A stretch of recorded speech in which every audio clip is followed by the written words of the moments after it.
আজ আমরা আবার সাফল্য আর অসফলতার বিষয়ে কথা বলবো।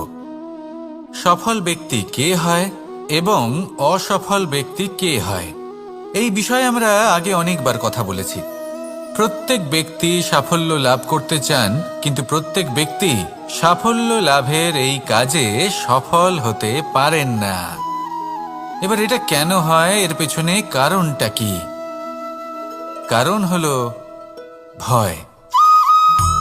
সফল ব্যক্তি হলেন তিনি যিনি নিজের সিদ্ধান্ত দ্বারা এই সমস্ত সংসারকে বদলে দিয়ে থাকেন, এবং অসফল ব্যক্তি হলেন তিনি যিনি এই সংসারকে দেখে এর বিষয়ে ভেবে নিজের সিদ্ধান্ত বদলে ফেলেন।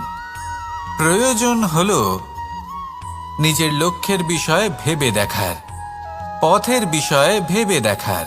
একবার যদি আপনি পথ নির্বাচন করে থাকেন, সেই পথে অগ্রসর হতে থাকুন আর তাতে অটল থাকুন। সবসময় দৃঢ় প্রতিজ্ঞ হন। আপনি যদি কোনো পথে টিকে থাকেন আর নিরন্তর পরিশ্রম করতে থাকেন, তবেই আপনার জীবনে সাফল্য আসবে। যদি কথায় কথায় লোকে কি ভাববে, লোকে কি বলবে, একথা ভেবে নিজের সিদ্ধান্ত পাল্টান, তাহলে কখনো নিজের লক্ষ্যে পৌঁছতে পারবেন না। আসুন আমার সাথে ভালোবেসে বলুন, রাধা রাধা। রামায়ণের একটা অত্যন্ত শ্রেষ্ঠ কাহিনী আছে, যেটা খুব অমূল্য শিক্ষাদান করে। দশানন যখন ধরাশায়ী হলেন এবং মৃত্যুশয্যায় শুয়েছিলেন, ওনার শেষ নিঃশ্বাস ত্যাগের সময় শ্রীরাম লক্ষ্মণকে বললেন যে, হে লক্ষ্মণ, রাবণের কাছে যাও, ওখানে যাও, ওনার থেকে কিছু জ্ঞান অর্জন করে এসো। উনি হলেন মহাজ্ঞানী, আর ওনার থেকে জ্ঞান অর্জনের এটাই শ্রেষ্ঠ সুযোগ। লক্ষ্মণ প্রথমে মানতে চাইলেন না, কিন্তু শ্রীরাম বোঝানোর পরে লক্ষ্মণ ওনার কাছে গেলেন, রাবণের মাথার কাছে গেলেন আর বললেন, দাদা বলেছেন আপনার থেকে জ্ঞান অর্জন করতে। রাবণ কিছুই বললেন না। লক্ষ্মণ বললেন, আপনি তো দেখছি খুব অহংকারী, মৃত্যুশয্যায় শুয়ে আছেন, শেষ নিঃশ্বাস ত্যাগ করতে চলেছেন, আর তাও এত অহংকার। রাবণ বললেন, নিজের দাদা রামকে ডাকো। শ্রীরাম এলেন, রাবণের পায়ের কাছে এসে দাঁড়ালেন।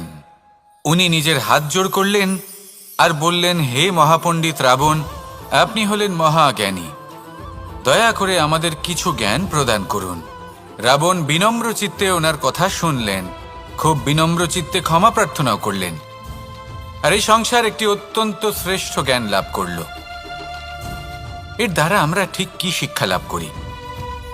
রাম এবং লক্ষ্মণ দুজনেই ছিলেন তেজস্বী, দুজনেই ছিলেন শ্রেষ্ঠ, ছিলেন বীর, ছিলেন বলবান।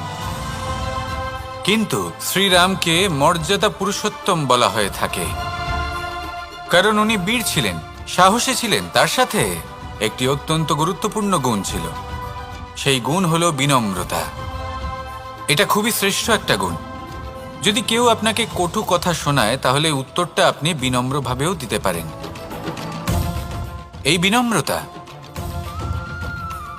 এমন এক আবেগ যেটা দেখে মনে হবে কোমল, কিন্তু এটা ততটাই প্রবল অস্ত্র। এমন একটা অস্ত্র যা সকলকে নিরস্ত্র করে দিতে পারে। যদি আপনি সাহসী হন এবং বিনম্র হন, তাহলে আপনি বিজয়ী হবেন। যদি আপনি জ্ঞানী হন এবং বিনম্র হন, তাহলে আপনি অবশ্যই মহাজ্ঞানী হয়ে উঠবেন।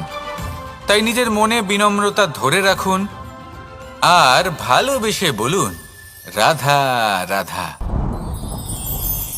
কখনো আমরা কোনো হাটে যাই, কোনো বিশেষ বস্তু কেনার থাকে, ওখানে যাই, গিয়ে অন্য কারোর কথা শুনে অন্য কোনো বস্তু কিনে নিয়ে আসি, অদরকারি জিনিস কিনে ফেলি। তারপর ভাবি যে আমরা এরকম কেন করলাম, এটা আমরা ভুল করলাম, আমার এটা করা উচিত হয়নি, আদি ইত্যাদি।